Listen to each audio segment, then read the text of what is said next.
Hey, what's going on? Welcome back to the channel. Today we are working on the Fiero yet again, and we are actually lowering it again.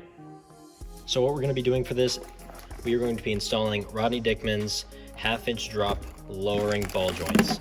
So what these are ball joints that are taller than the stock Fiero ball joint, which provide for a drop. So as you can see here, I have the new ball joint right here, and then I have the old one right here, and you can see just how much taller this little gap is right here. So let's provide a little bit of a drop, about half an inch, and I think it'll look great on the cover. So I'm going to be doing lowering ball joints in the front, and in the back I actually have these coilovers for my car, so I can just loosen those and lower it in the back to match the front once I have the front finished.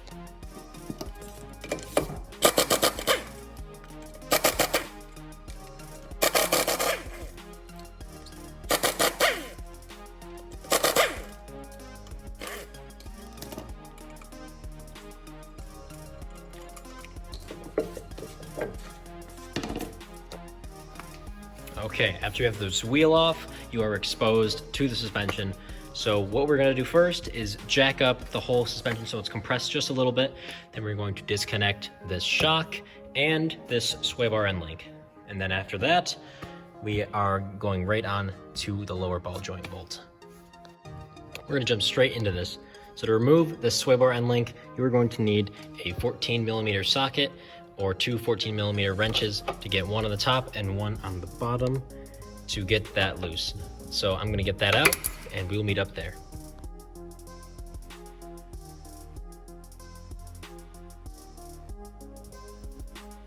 Sway bar is out. Now it's time to move on to the shock. Okay, I have the shock and the sway bar and link disconnected. Now we have to take off this lower ball joint bolt.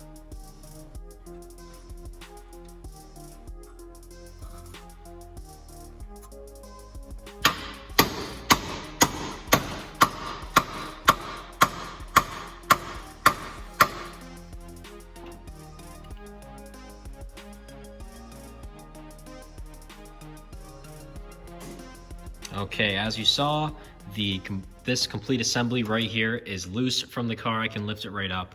So now I am going to take off the lower control arm. The only thing holding that in are these bolts that are back there and over there.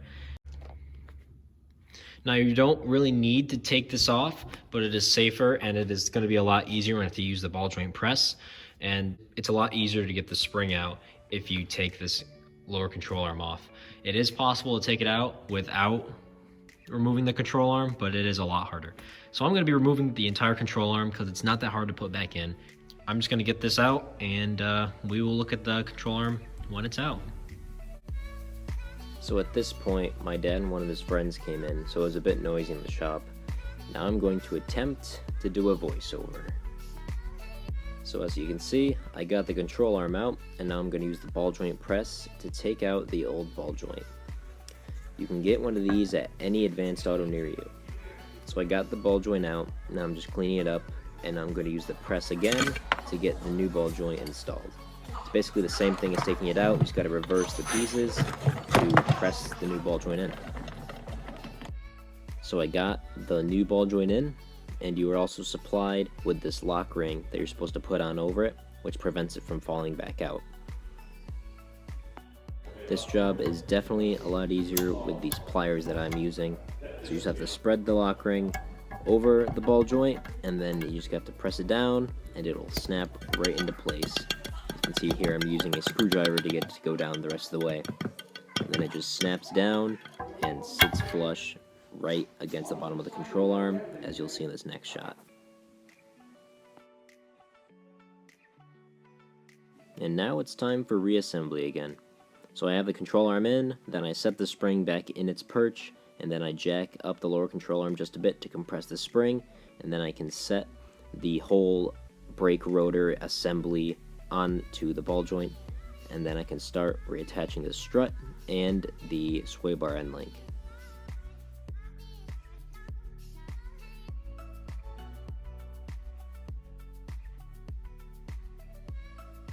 I got everything installed. I got the cotter pin on the lower ball joint, I got the sway bar end link connected and the strut. And yes, I know I forgot the washer on the sway bar end link. I somehow forgot that, but I took it off and put it back on.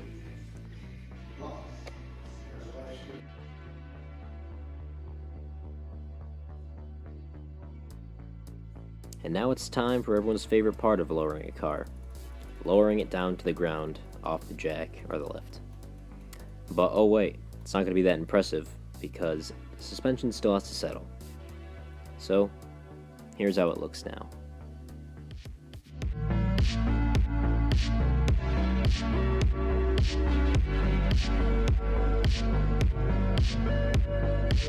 Well, here it is.